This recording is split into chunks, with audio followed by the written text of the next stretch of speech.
Personne qui doit l'exercer. C'est comme les institutions.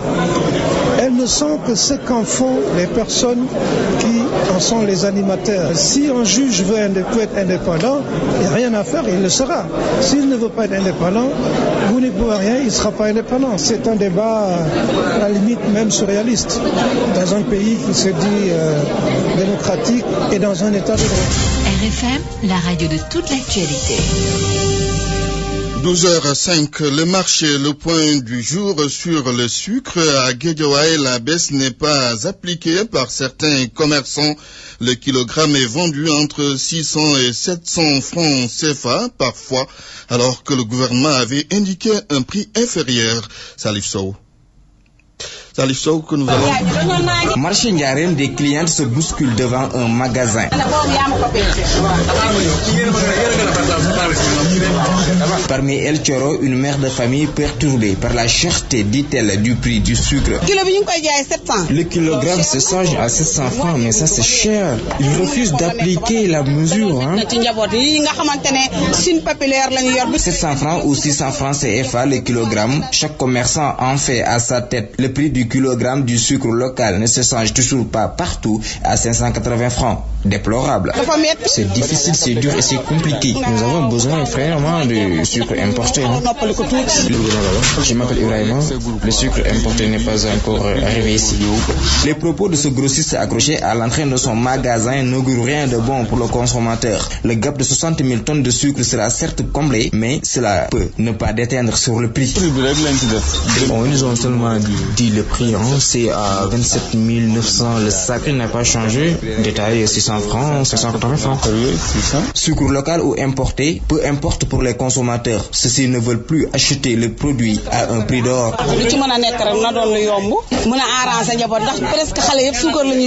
Le Sénégal a besoin de 160 000 tonnes de sucre par an. Salif Sow, Guédiawaye, Radio Futur Média. Intéressons-nous à présent aux femmes restauratrices avec la baisse des prix des denrées. Elles soutiennent que cela n'est pas tout à fait ressenti dans leur chiffre d'affaires au quotidien, puisque la baisse du prix du sac de riz n'est pas très considérable. En plus, elles soulignent l'huile qu'elles utilisent n'est pas concernée par la baisse. Reportage à Wambaye. Adja Kewe Kandi gère un restaurant près du stade Demba Diop. À cette heure-ci, c'est le service du petit déjeuner qui fonctionne chez elle. Et assise à côté d'une table, elle coordonne déjà le repas de midi avec son personnel. Pour Adja Kewe, la baisse du prix de certaines denrées n'a pas d'impact sur ses recettes. Elle commence par le riz. Nous n'avons rien senti. Parce qu'un sac de riz à 21 500, ça, on ne peut pas l'utiliser. Nous n'avons plus de bénéfices. Pour l'huile de fût qui a connu une baisse, elle confie qu'elle ne l'utilise pas. L'huile des barigots, ça ne va pas. Parce que ce n'est pas hygiénique. Moi, je ne l'utilise pas. Résultat, le prix du plat ne change pas, ainsi que la quantité, même si ses clients le réclament. Toujours on nous dit ça. Toujours on nous dit que le prix de riz est baissé. Toi, tu n'es pas baissé vos prix. Ça, toujours les clients nous expliquons heure par heure. Ndeye Koumba Diouf a installé son restaurant à la Médina, rue 25, angle 2 bis. Selon elle, ce sont les grossistes qui n'ont pas baissé les prix. C'est pourquoi elle n'a pas senti une différence. Il n'y a pas de différence parce que certains commerçants détaillants refusent de baisser les prix, prétextant que ce sont les grossistes qui conservent les anciens prix. Le sac du riz parfumé, par exemple, je l'achète à 21 500, donc rien n'a changé. Pour ces femmes, la restauration n'est plus comme avant. Aujourd'hui, le niveau des prix est tellement élevé que c'est difficile de réaliser des bénéfices importants. À Wambaye, les travaux de réfection du marché Gueule Tapée tirent en longueur et les commerçants installés sur le canal commencent à perdre patience avec l'hivernage qui arrive. Ils craignent de probables difficultés. C'est pourquoi ils lancent un appel aux autorités municipales pour que les travaux soient accélérés. Reportage Aminata Goudiabi.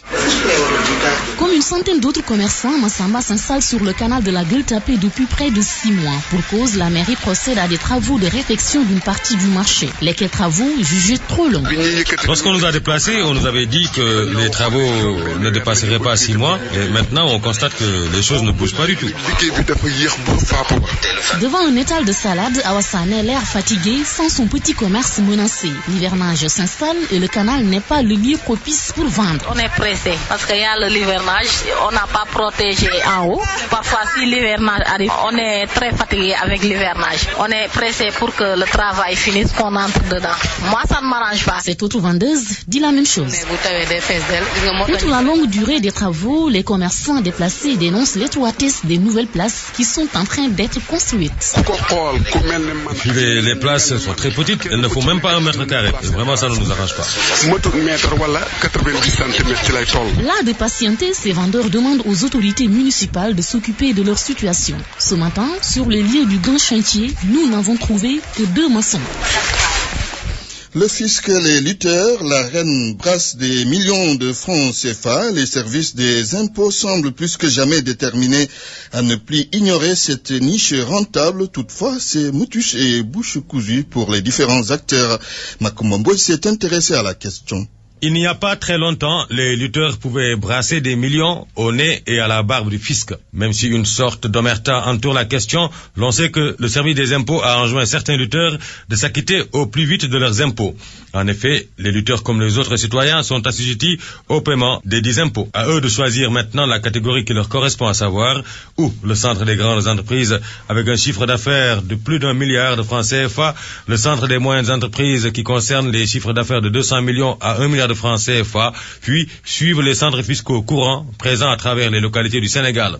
Et dans le cas des lutteurs, c'est le système déclaratif qui est en vigueur, mais le déclarant peut être contrôlé à tout moment et sur une période qui couvre les 5 dernières années.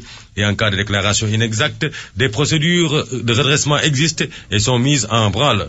Toutefois, à cause du caractère confidentiel des déclarations, les services des impôts, le CNG et même des lutteurs évitent d'aborder la question au-delà des explications sommaires.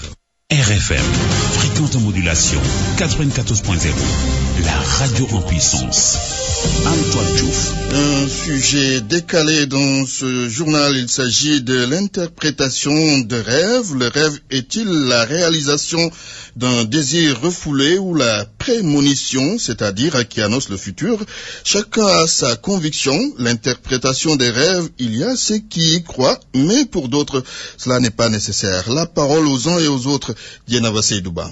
Un rêve qui est devenu réalité et qui a bouleversé la vie de cet homme qui s'en rappelle encore. Il y a de cela quelques années, j'avais une copine que je souhaitais marier. Mais je l'ai rêvé en train de faire ses tresses. Ça signifie que notre relation est définitive. Qui vous a dit ça? Je me suis renseigné auprès des gens qui savent interpréter les rêves. Ils m'ont dit que cette copine, votre relation s'est terminée. Comme je l'aimais tellement, je ne pouvais pas y croire. Après quelques jours, 2 mois après, la relation était définitivement. Elle s'est mariée sans me prévenir. Un autre, beaucoup plus jeune, raconte son histoire. Ses rêves, il les vit constamment. Il arrive par exemple de rêver d'une chose il y a 2 jours ou 3 jours et de vivre ça réellement au bout de 3 ou 4 ans. Dans un premier temps, ça m'a un peu surpris. En fait, j'en ai parlé.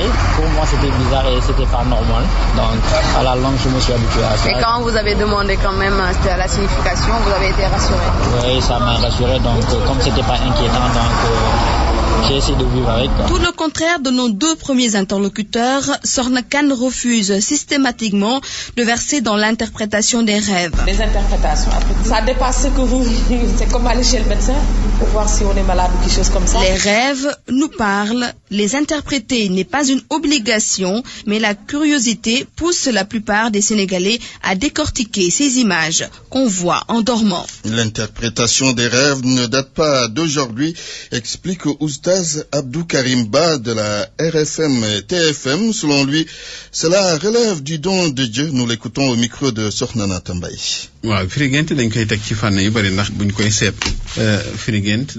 L'interprétation des rêves, on peut en parler d'abord avec le prophète Youssouf, quand le roi l'a appelé pour interpréter un rêve. L'interprétation des rêves, on peut aussi dire que ce sont les érudits qui les écrivent et qui les expliquent ensuite. ci wàllu tafsirul ahlam ci wàllu firi gént lu mel ni Ibn Sirin ak yu mel noonu Mais vous savez, les contextes ne sont plus les mêmes parce que les nouvelles technologies sont là et sont bien présentes dans les rêves. Mais retenez juste que c'est Dieu qui donne le don d'interpréter les rêves.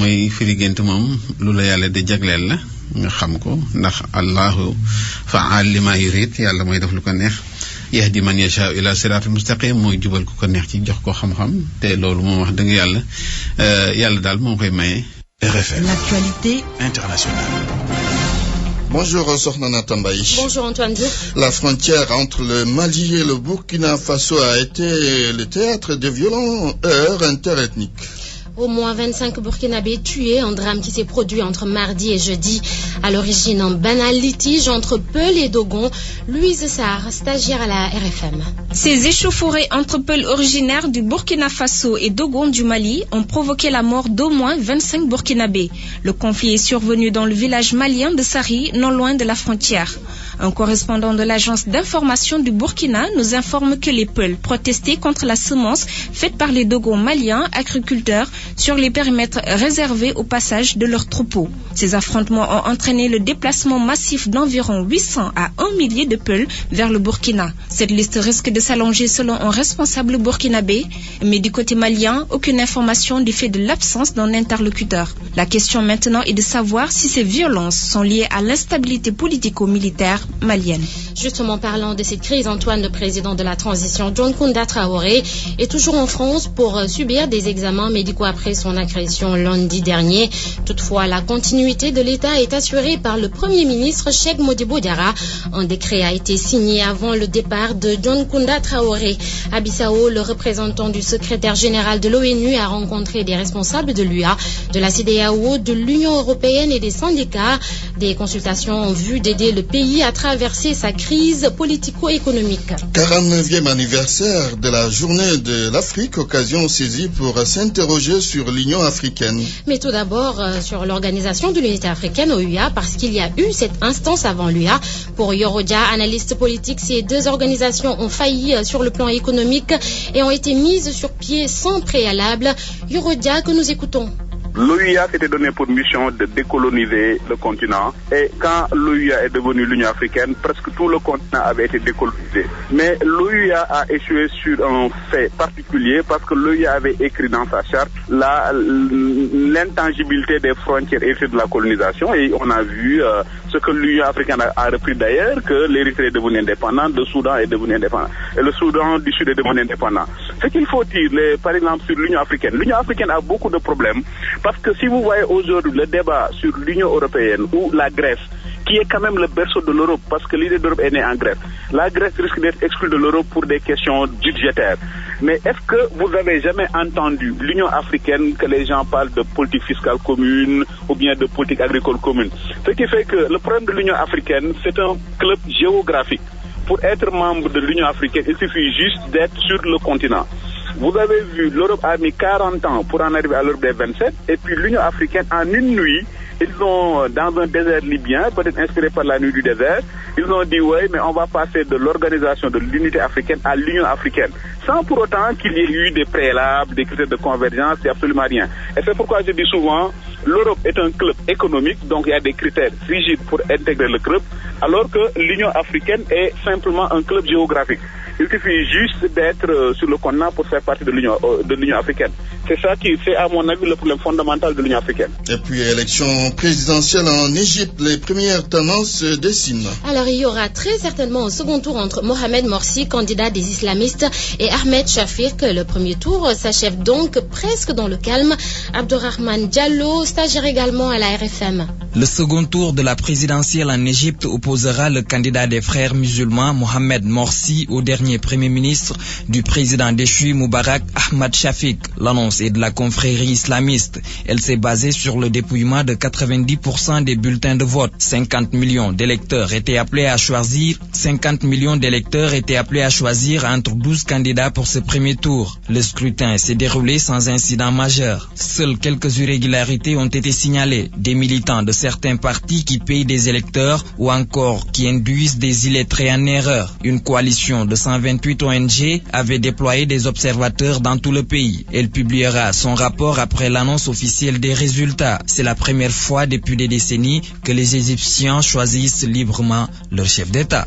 Voilà Antoine, c'était une petite fenêtre sur l'actualité hors du Sénégal. Et vous avez tout dit. Merci Sokhna Tambay. Cher Tidiane Diagne. Bonjour Antoine Diouf. Le football d'abord, rencontre amicale internationale Maroc-Sénégal, c'est ce soir à 19h. Un match sans grand enjeu certes, mais une victoire de l'une ou de l'autre des deux formations participerait à renforcer le moral en vue donc des échéances futures. Voici le papier qui a été concocté ce matin par Malal Junior Diagne. Tout de même qu'en phase préliminaire du mondial 2014 prévu au Brésil, le Sénégal reçoit le 2 juin prochain le Nigeria avant de s'envoler une semaine plus tard en Ouganda. Et puis le Maroc, quant à lui, joue la Gambie, ensuite la Côte d'Ivoire. Basket, la NBA veut aider le Sénégal à se doter d'infrastructures. Elle compte collaborer avec les multinationales pour réaliser son projet qui, sans nul doute, va contribuer au développement de la discipline au Sénégal. Nous allons donc écouter Amadou Galofal, il est le vice-président de la NBA en charge de l'Afrique. C'est un problème qui n'est pas unique au Sénégal.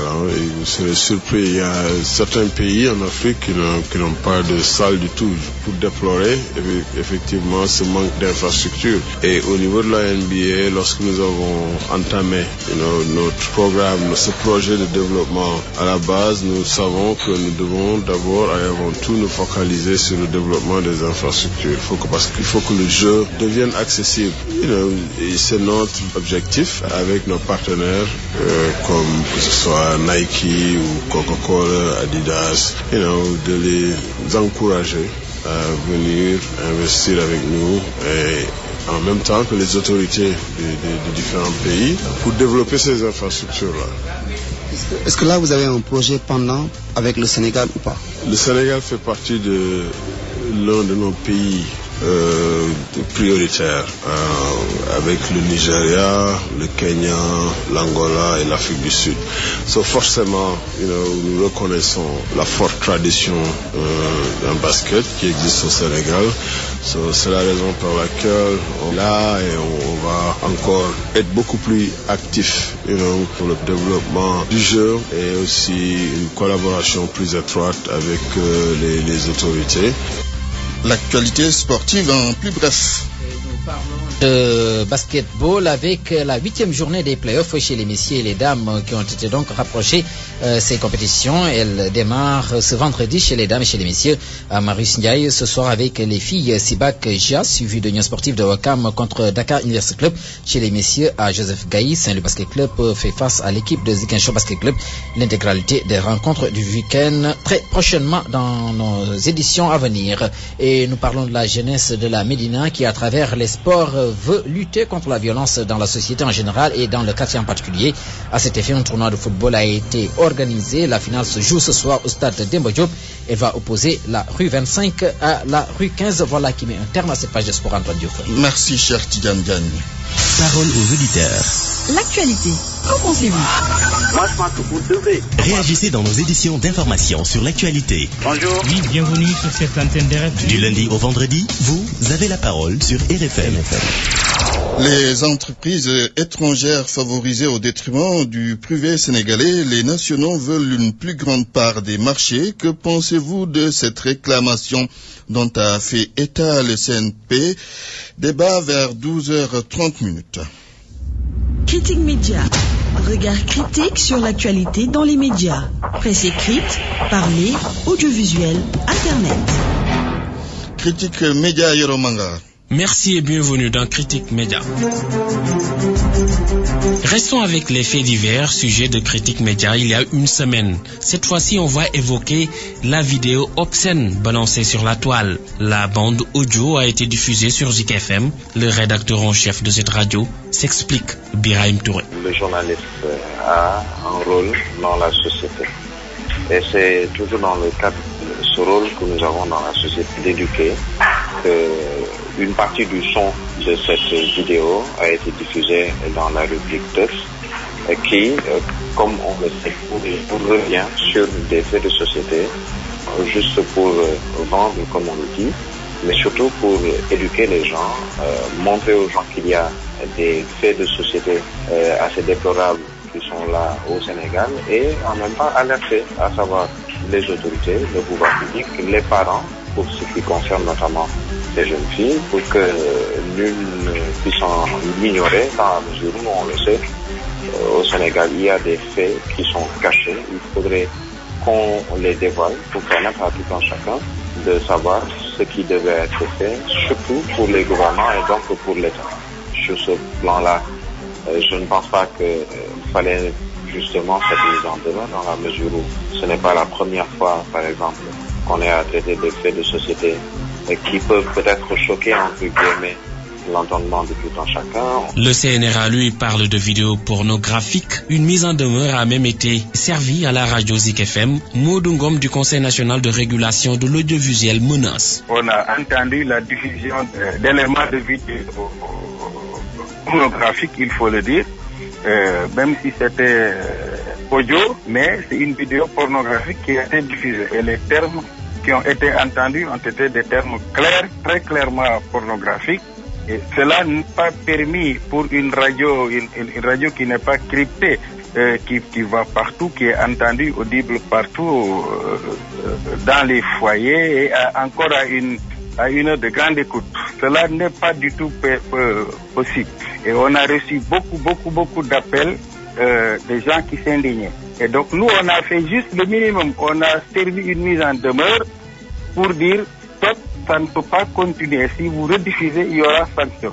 C'est tout ce qu'on a fait.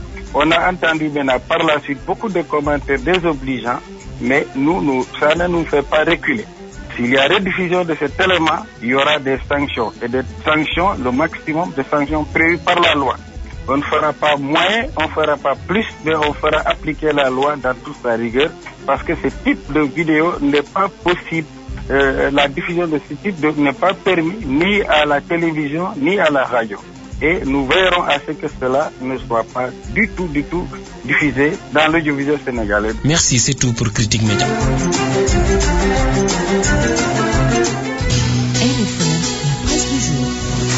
Tout roule moins cher avec Ada Location de Véhicules. La location de véhicules à votre portée chez Ada Location, avenue Cheikh Anta Diop, Dakar Mermoz. Ada Location de Véhicules vous souhaite une bonne année 2012 et vous offre votre revue de presse.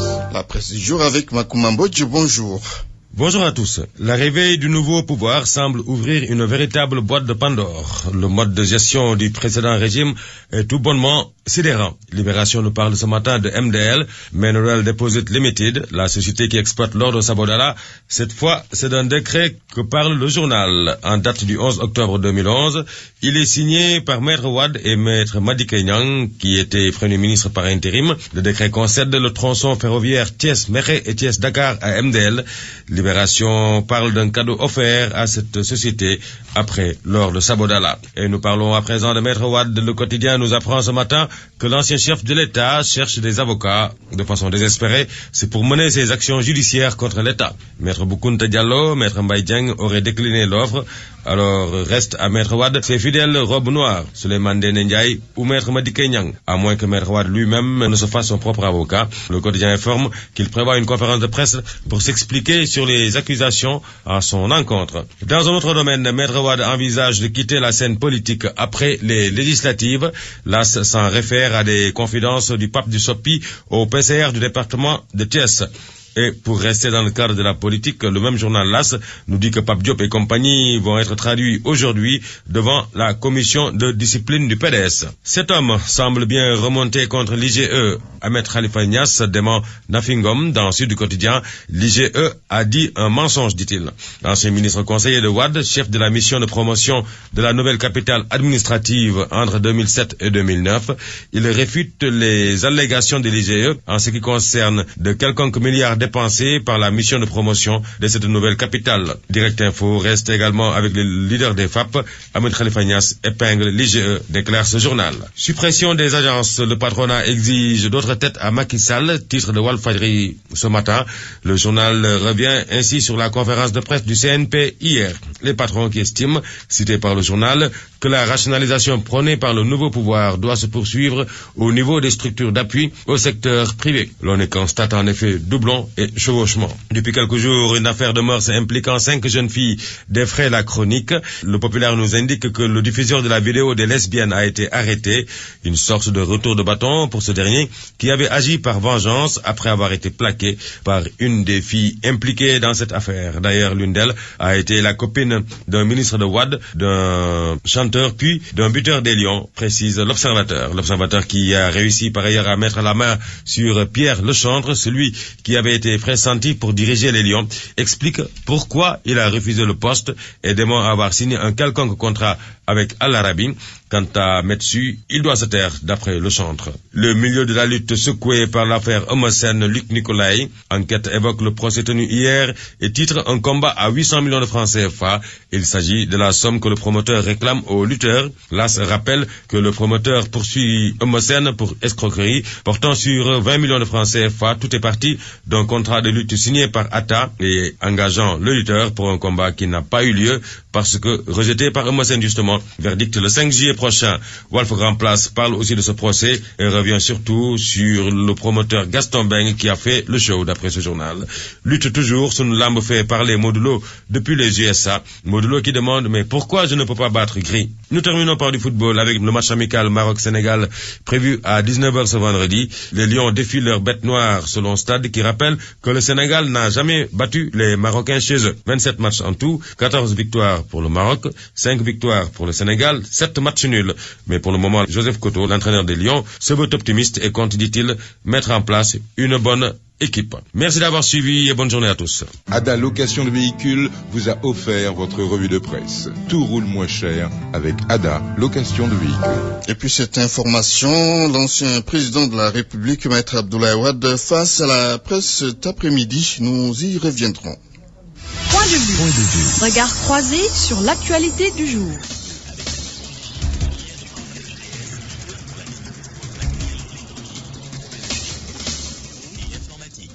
Les entreprises étrangères favorisées au détriment du privé sénégalais, les nationaux veulent une plus grande part des marchés. Que pensez-vous de cette réclamation dont a fait état le CNP? Justement, nous allons écouter un membre du CNP. Il s'appelle Racine Si. Le complexe, c'est que quand c'est étranger, on trouve ça normal. Quand c'est sénégalais, on trouve qu'il y a suspicion, qu'il y a magouille. Alors que c'est des hommes d'affaires, des patriotes honnêtes. Mais à ce rythme-là, il n'y aura pas de champion au Sénégal. Si on donne une concession au port de CBDH, donc c'est pas normal. On donne quelque chose à Racine, c'est pas normal. Ablaye Sarré a une licence de délégation, on criera au scandale. Par contre, si c'est des étrangers que vous mettez au même niveau, on met du white podcast, on ne dit rien. Voilà donc le débat est posé par le CNP qui réclame plus de parts des marchés au niveau national. Des entreprises étrangères donc sont favorisées au détriment du privé sénégalais. Vous avez la parole, appelez au 88 828 14 14 ou bien au 33 841 0026. Parole aux auditeurs. L'actualité, qu'en pensez-vous? Nous avons en ligne M. Mahmoud Diop, bonjour. Bonjour M. Mahmoud Diop. Bonjour. Vous êtes ingénieur polytechnicien. Il y a également notre confrère Johnson Beng. Bonjour Johnson. Bonjour Antoine. D'abord, M. Mahmoud Diop, qu'est-ce que vous pensez de cette réclamation du CNP? Oui, merci. Je pense qu'il faut d'abord tirer le chapeau à M. Beidi Agne et son équipe pour leur courage, leur détermination à défendre les intérêts des entreprises nationales. Parce que je pense que l'indépendance politique existe, mais ce qui est plus important, c'est l'indépendance économique. Et aujourd'hui, c'est en train de se battre pour que le Sénégal, quand même, les entreprises sénégalaises parviennent à avoir leur part du gâteau dans la commande publique. Oui. Et ceci est dû au fait que nous avons constaté au niveau du Sénégal, avec surtout l'ancien régime, que il y avait une politique d'exclusion des entreprises sénégalaises au détriment des entreprises dites extérieures qui raflaient toute la commande publique. Et ceci ne peut pas permettre un développement durable dans ce pays-là. Parce qu'on ne peut pas développer ce pays-là en se basant uniquement sur les entreprises étrangères. Nous devons collaborer effectivement avec ces entreprises, mais une part doit revenir aux entreprises nationales pour permettre qu'il y ait un impact sur la population. Oui, et qu'est-ce qui explique cette discrimination à votre avis? pour moi, je pense que c'est un problème d'option politique. L'ancien régime, et sur ça, j'en profite pour dire que nous sommes actuellement un peu rassurés avec le début de cette nouvelle équipe du président Macky Sall, parce que nous avons senti quand même qu'il y a un vent de changement, et ça a permis d'ailleurs au CNP de pouvoir poser le problème. Et ce problème-là existait depuis longtemps, mais aujourd'hui, si le CNP a la possibilité de poser le débat, c'est parce qu'il y a une équipe en place qui permet de poser le débat. Et le débat est posé. Je pense que ce qui favorisait ce phénomène-là, c'est un manque de confiance à l'expertise locale.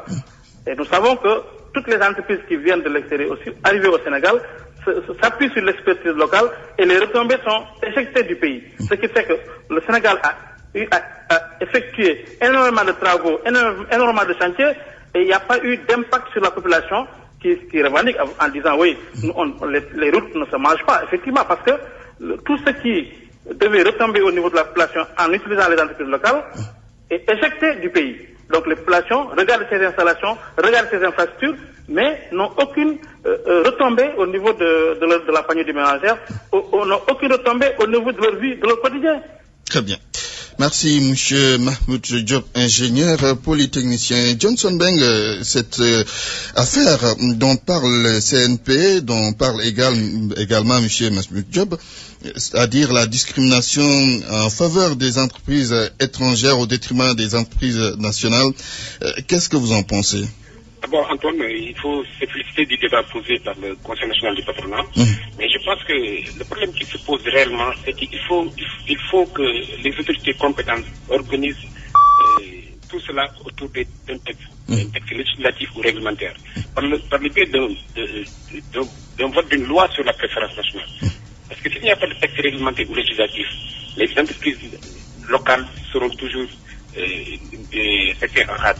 Parce que quand on prend l'exemple de certains pays comme l'Afrique du Sud, les États-Unis, ou l'Algérie, mais récemment en Algérie, on a constaté depuis 2 ans qu'ils ont voté, qu'ils ont pris des clauses dans le code des marchés publics pour une préférence nationale à autour de 15% et ils comptent ramener ça à 20 ou 25%. Donc il faut qu'il y ait des clauses dans le code des marchés publics pour la préférence nationale. Oui. Si cette préférence nationale n'est pas organisée autour d'un texte législatif ou réglementaire, il se trouve toujours que les entreprises locales seront laissées en rade. Oui, Johnson Beng, vous travaillez à l'APIX. Est-ce que l'APIX est un modèle dans ce domaine, la préférence nationale? Comment? Est-ce qu'on ne peut pas également vous reprocher de n'avoir pas de penchant pour la préférence nationale, l'expertise locale, si vous voulez? Non, ici, au niveau de l'APIX, je pense que nous sommes très à l'aise par rapport à ça. Quand on prend l'exemple, parce que quand on parle de préférence nationale dans les marchés publics, c'est surtout dans les PTP.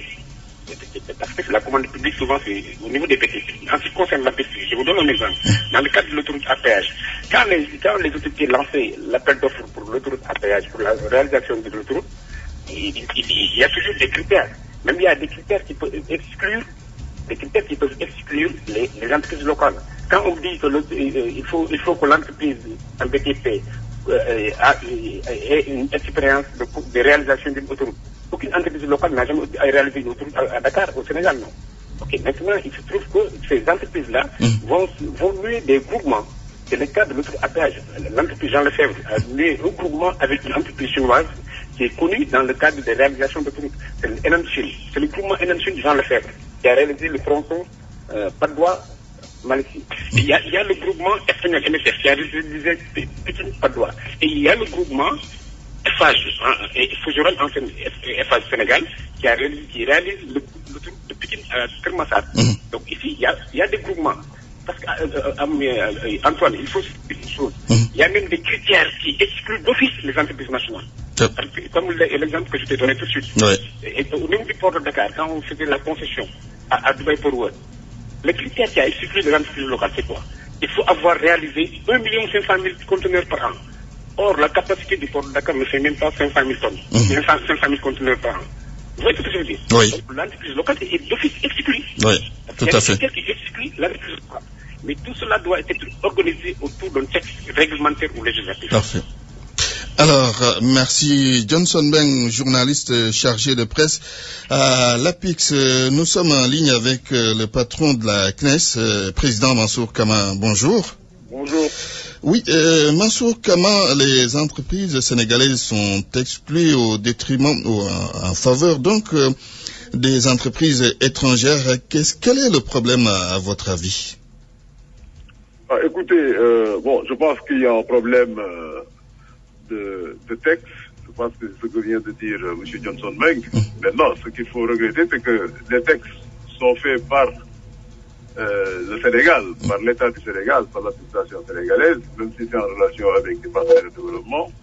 Et ils auraient pu introduire dans les textes justement des critères qui permettent d'admettre les entreprises locales, soit parce que lorsque vous prenez, je prends l'exemple d'une route qu'on construit, où les critères qui sont mis excluent les entreprises sénégalaises, simplement parce qu'on regroupe aussi bien la route que les routes secondaires.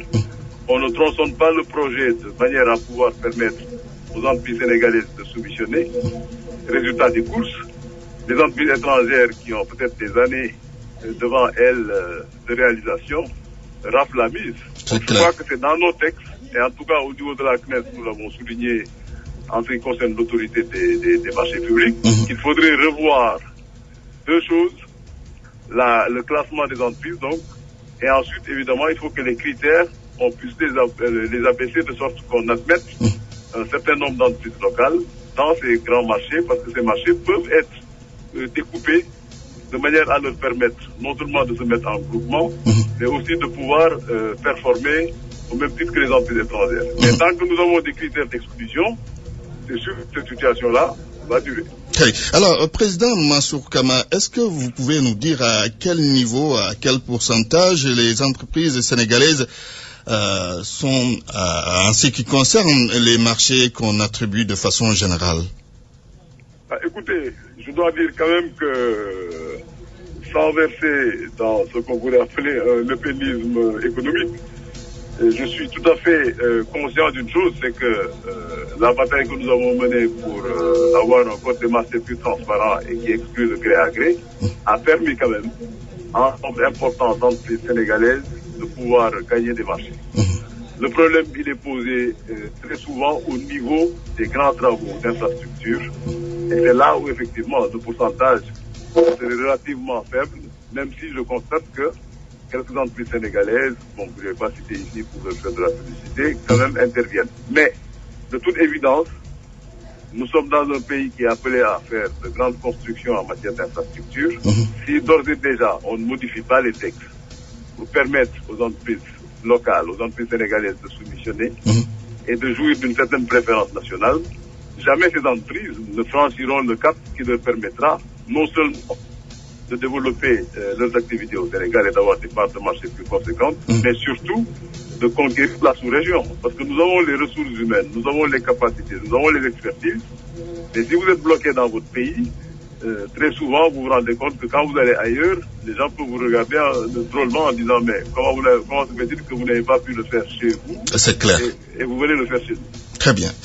Merci, Président Mansour Kama, patron de la CNES, la Confédération nationale des employeurs du Sénégal. Merci à tous ceux qui ont participé à ce débat.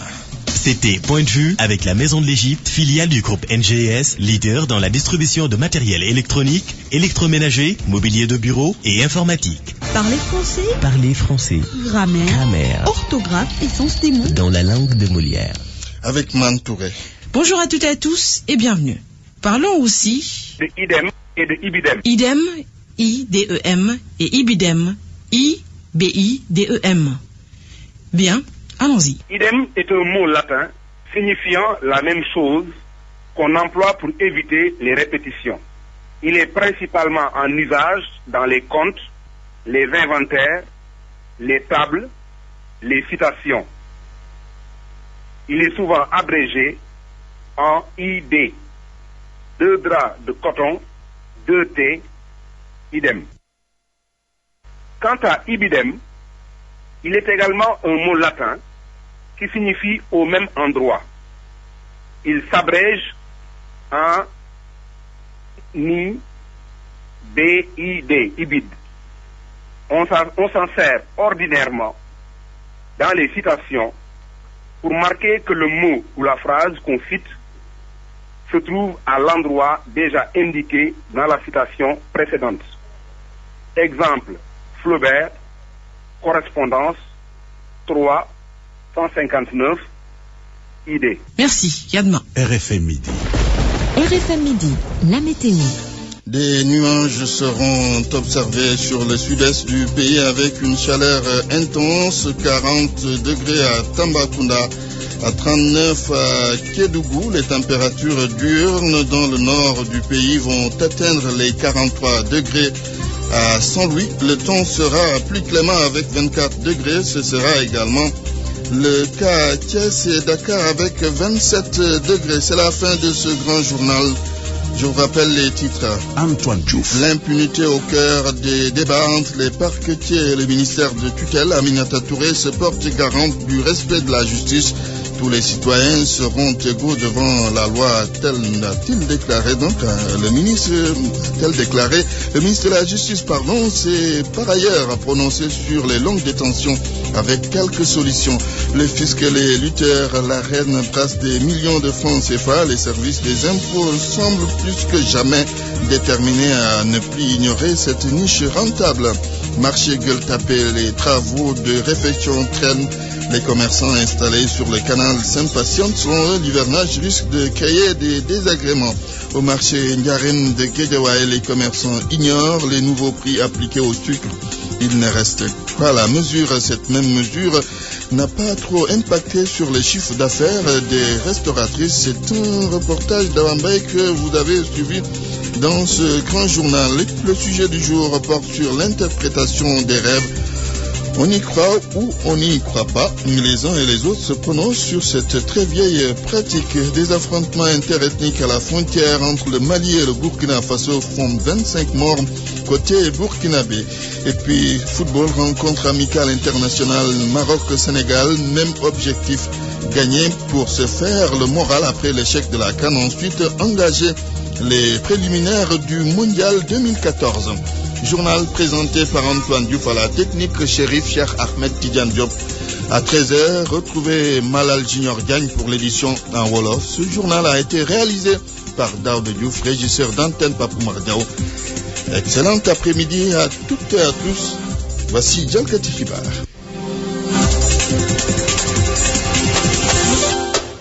Mbokki newoon fawoon lawoon Orange dikkatina ngir sakkanal seeni poche